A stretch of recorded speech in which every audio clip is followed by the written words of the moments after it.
কবিতাৰ শিৰোনাম পোহৰৰ সন্ধানত।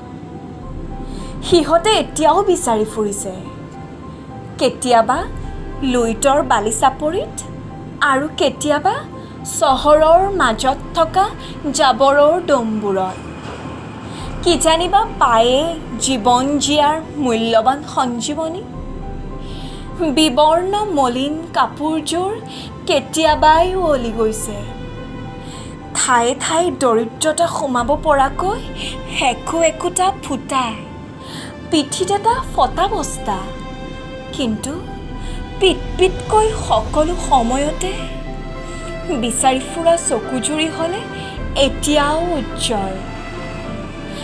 জীৱন যাত্ৰাৰ সংগ্ৰামত বহু আগেয়ে অংশগ্ৰহণ কৰা যুঁজাৰুহীহঁত।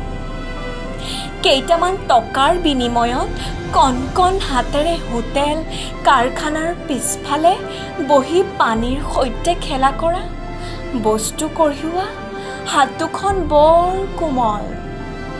ফুলৰ সৈতে যাৰ সম্পৰ্ক নাই, চিন্তা মাত্ৰ এটাই, দিনটোৰ এমুঠি। পৰিচ্ছন্ন জীৱন গম্ভীৰৰ মাজতে দুৰ্ঘোৰ প্ৰয়াস জীৱন জিনাৰ।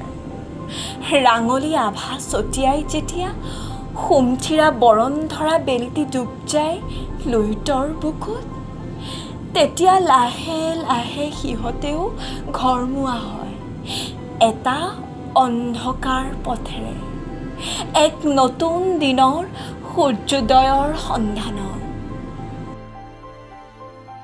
ধন্যবাদ।